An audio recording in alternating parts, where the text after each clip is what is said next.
Okay, so we've been talking about inverses, and I've done part 1 and part 2 on the inverse lesson. And today I'm going to talk about the final lesson. It has a little bit more to do with graphing, and I want to talk about the vertical line test, and I also want to talk about what's called a horizontal test. And so let's take a look real quick. Before I get going on to this new stuff here, let me just review what we have learned about parabola, or not parabolas, um, about functions and their inverses. One of the things we've learned is that when you have a function and its inverse, there's a line of symmetry, and the line of symmetry always runs down this diagonal, and this line is y equals x. And we were looking at those points, and they're always equidistant. So if there's a point over here, and we're looking at the inverse function, there will be a point over here that's equidistant. These are going to be equidistant, like that. And that had to do with relations. Relations are just individual points, but when we start graphing functions, on the other hand, let me just back this up a little bit. We start graphing functions, well, we might have an entire curve going along. So, like, for example, later on we're going to talk about logarithms and exponential functions, and an exponential function will look like this, and the inverse function will look like this. And you'll notice that there's this line of symmetry. Every point that's on the function will have an equidistance point. Like this point, there's equidistance over here to its inverse. Like this will be a function over here, and this will be its inverse. And so it's kind of an interesting idea, but that always happens with functions and their inverses. Like this distance here and this distance are going to be equidistant.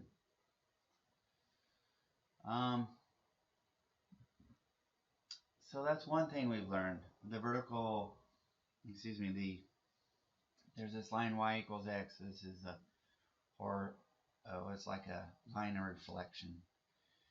The second thing we learned in part 2 we learned that functions and their inverses basically cancel each other.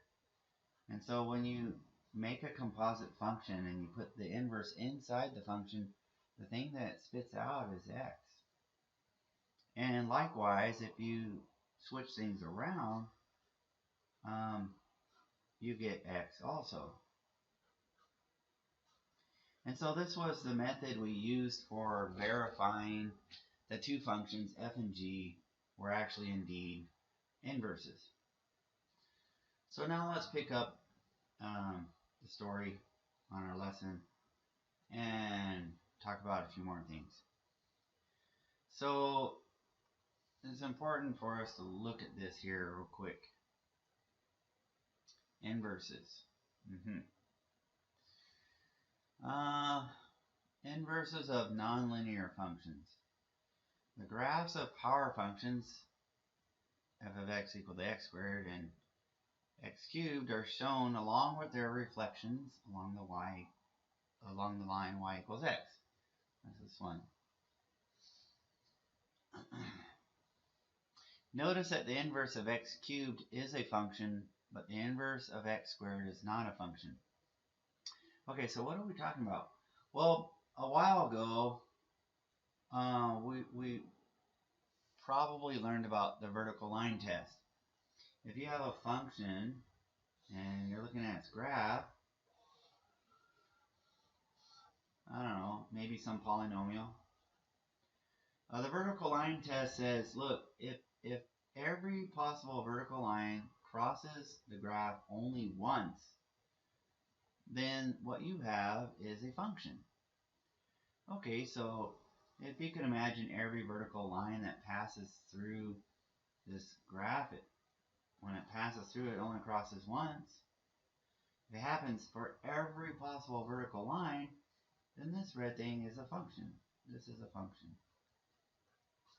On the other hand, let me show you something that's not a function. If we have this scenario, and let's say we graph an ellipse.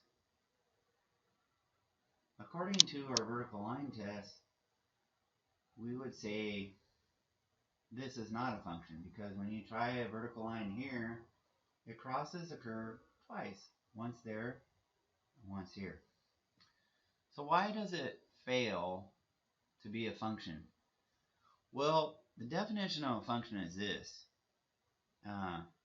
For every x, there is only one y. And that's why the vertical line test works so well. If you consider for a moment, if you're looking on the x-axis right here, this is your x-axis going this way. Okay, this is x. This is your y-axis right here. Okay, for this x value, there's only one y value. For this x value, there's only one y value. Okay, when you consider the x values over here, almost all the x values have two y values. So when you're right here, here's x equals, say, -4. But here's a y value here at that x value. And here's another y value. So this might be the point -4, 3. And this might be the point -4, -3. So for this x value, there's two y values. Okay, -3 and +3. And so that's the idea behind the vertical line test. Okay, so when we consider, for example, the parabola, which is what we were dealing with in chapter 1, the parabola looks like this.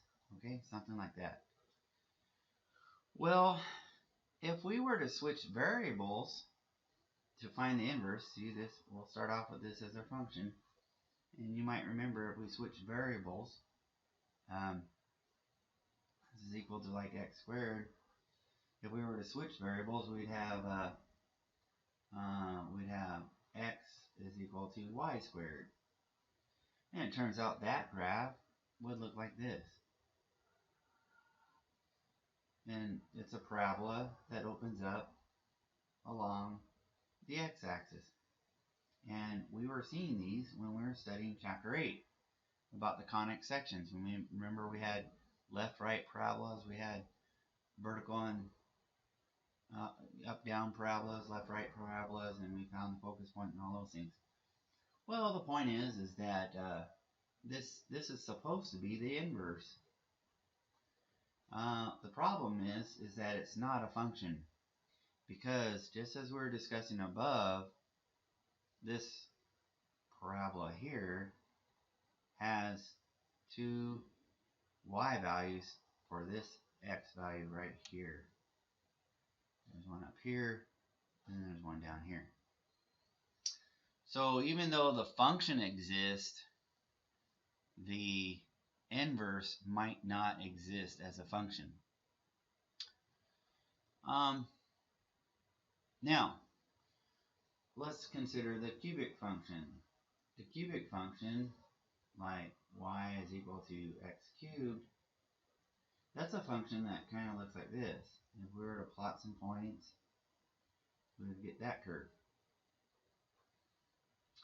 Now, the inverse is a function that kind of looks like this.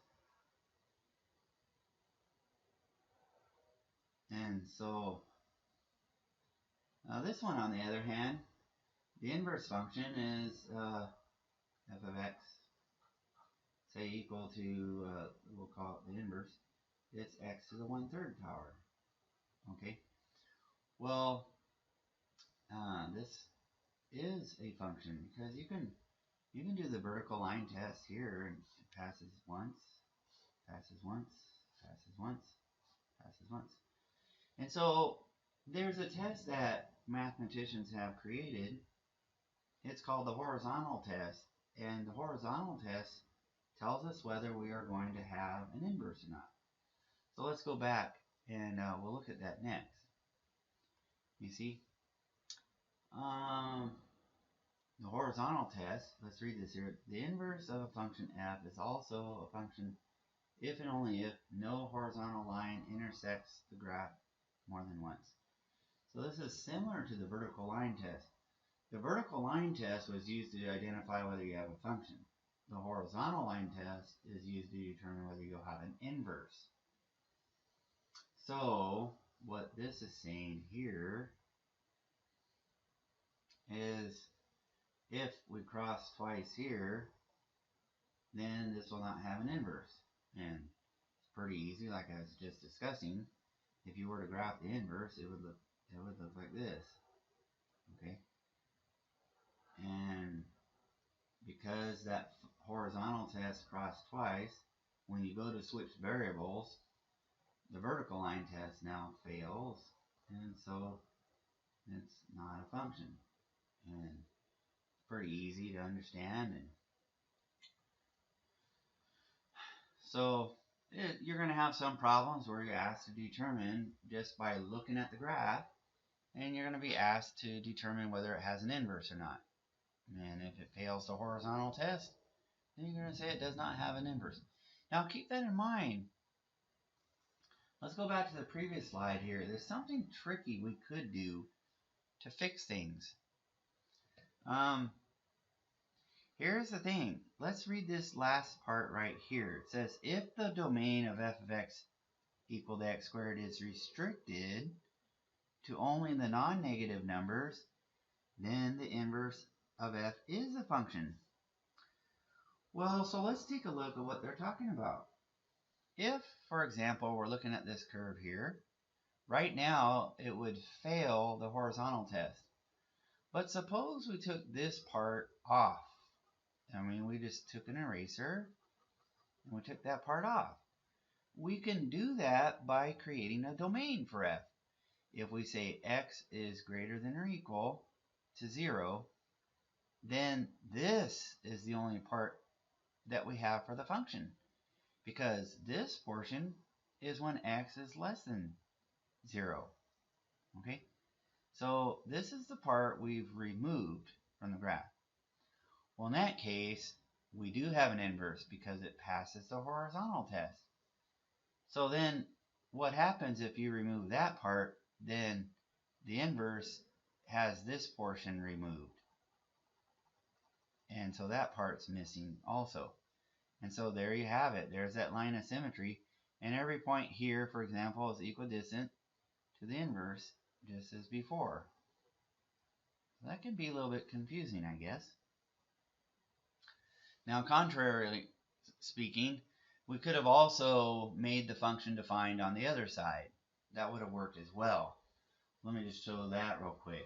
If we had wanted to, we could have made the domain restricted on the other side. We could say, okay, let's make it so that the domain is x is less than or equal to 0. Well, in this case, this portion would be the part that's missing.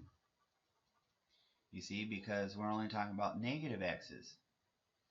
And so if you put in a -1, you get -1 squared, so that's that point. If you put in -2, you get -2 squared, which is that point. And so we're talking about this portion of the graph only. And then the inverse in this portion, well, the inverse would have to eliminate, we'd have to eliminate this portion. And so here's the thing to realize. When we restrict the domain on a function, we have to restrict the domain, not the domain, the range on the inverse. Okay, remember what happens is you switch variables. So if you were to switch variables here for the inverse, we would be talking about the range instead of the domain. So we would say y is less than or equal to 0. You see? And this is the y-axis. And notice above this point, there's no curve. It's gone. The part that's here is this portion from here on down. That's where the graph is. So this would be the range for the inverse. We'd have to restrict the range. And so these two variables always switch also when you're talking about domain. When you talk about domain for a function, you must restrict the range of the inverse. Kind of interesting. Now on this function over here, we don't have to make any restrictions on either function. Both of these functions, there's the original function. It is a function, it's this blue one, and it passes the vertical line test. It also passes the horizontal line test. So the inverse will exist, and so we have the inverse as well. Okay, that can be kind of confusing. Go back and rewatch it if you have to. There's the basic idea. If a function has an inverse, the horizontal line test will pass. And each time you draw a horizontal line, it should cross only once. Now, it could be a little bit confusing here. You could go, well, wait a second, doesn't it cross a whole bunch here? Well, actually, you'd have to zoom in on that curve. And actually, if you were to zoom in, it would be very clear. It only crosses once each time. Anyhow, let's move on. I think we have just a little bit more to go. Now let's talk about this problem. So it's back to our parabola. And so normally when we graph our parabola, you can create a bunch of x's and y's. And this will be for the function, okay? So for example, if you plug in x equals 0, you could do that. And by the way, we have a domain here. And so this is saying x is greater than 0, so we can only use positive numbers. So we could put in 1, and we could put in 2, we could put in 3. And so if you square 0, you get 0.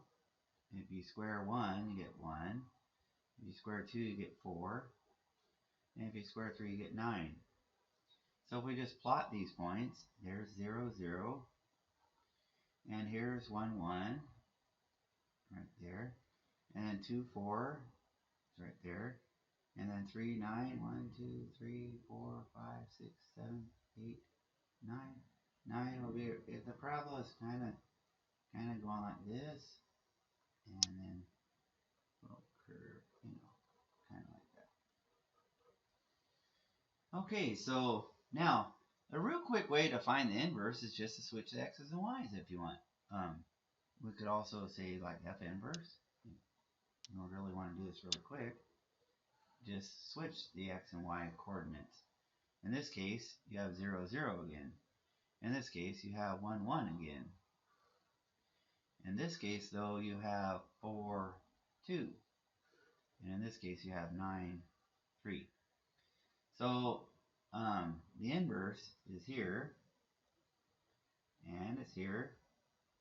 And when x is equal to 4, 1, 2, 3, 4, y is equal to 2.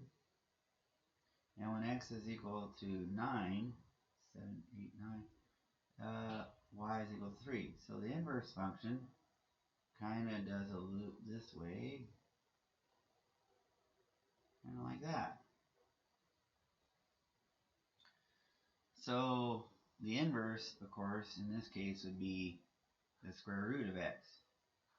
Now, normally you'd have a plus or a minus here, okay? Well, the minus portion would be down here, okay? And so here's the thing. If we've restricted the domain for f, then we also have to restrict the range for the inverse. So we would say the range, okay, we're going to say, okay, if that's your domain, then the only way the inverse is going to exist is this top portion. We're going to say y is greater than or equal to 0. And so that makes sure then that this portion on the bottom is not there. And that also means then that this negative here, remember how we have like plus or minus, we don't have the negative portion. The negative portion would be down here. So I only have the positive, and we don't really need to write that in. So the inverse in this case would be positive x. So I just might add, be careful, because in some cases we might flip this around. And if this were the case, okay, then we'd be looking at the left-hand side, and the inverse function, in that case, if we switch that around, okay, it would be equal to the negative square root of x, and that would be this portion down here, you see.